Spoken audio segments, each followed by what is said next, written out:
Good morning and good afternoon to everyone, and welcome to the annual general meeting, February 2026.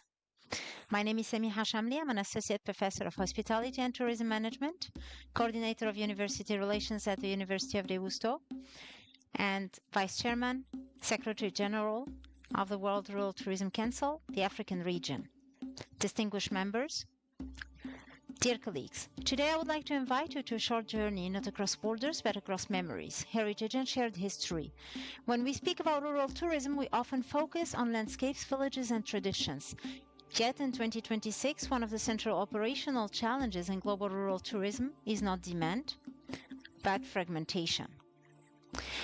Rural destinations are too often managed, promoted, and narrated separately, even when history, culture, and people have always been connected.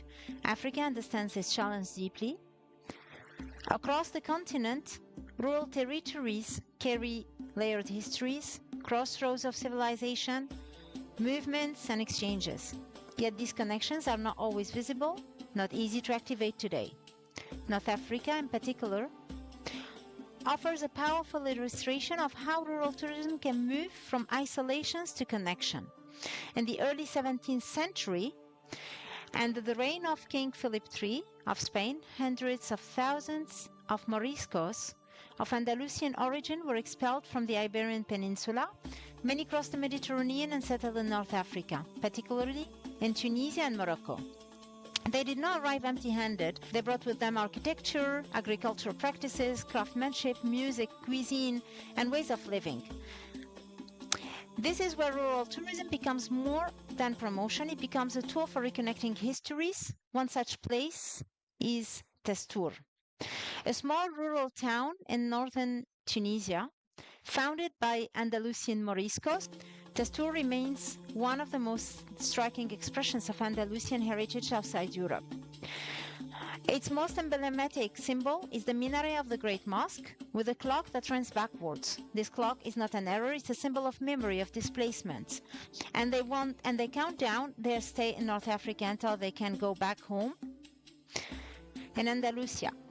Beyond the clock, Testour preserves Andalusian urban forms, irrigation systems, tiled roofs, and musical traditions, such as Malouf. Further west, in Chefchaouen, in northern Morocco, we encounter another expression of the same story. Known worldwide for its blue-washed streets in 2004. So everything has been transformed in 2004. Chefchaouen is often photographed, yet its deeper narrative is less than old. The blue reflects spiritual and cultural meaning, layered with Andalusian and Mediterranean influences. Beyond its colors, the town preserves Andalusian urban patterns, artisanal know-how, and a rural way of life, shaped by mountains and memory. Chefchaouen represents a form of rural tourism that is slow, immersive, and human-scale, qualities increasingly sought in 2026. Another powerful connector across these regions is gastronomy. The Andalusian legacy lives in olive oil culture, bread making, almond-based pastries, spices, and shared culinary rituals. Across Africa, gastronomy is not simply a product. It is intangible heritage transmitted through families, seasons, and communities. For rural tourism operations, this represents a high-value, low-impact countermeasure,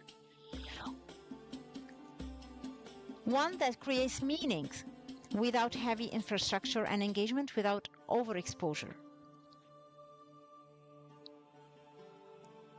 In rural tourism, the future does not lie in inventing stories. It lies in revealing the ones that already exist. Those stories run, like the clock of Testour, not forward but backward, toward our shared histories. Recently, during a conference held in Tangier, Morocco, a meaningful exchange took place. Around the same table, we were representatives of a UNESCO chair, NGOs, private sector actors, and an educator, myself, working in the intersection of tourism, culture, and learning. One question emerged. How can shared heritage become an operational response to fragmentation in rural tourism? Take in the case of North Africa. Today, the opportunity before us is not to create another initiative, it is to connect what already exists. Too often, the rural regions in Africa and beyond are promoted as standalone destinations, despite being historically, culturally, and humanly interconnected. The countermeasure for 2026 is therefore connection, moving from isolated promotion to shared narratives, from parallel efforts to interlinked rural heritage corridors. For Africa, this approach is particularly relevant.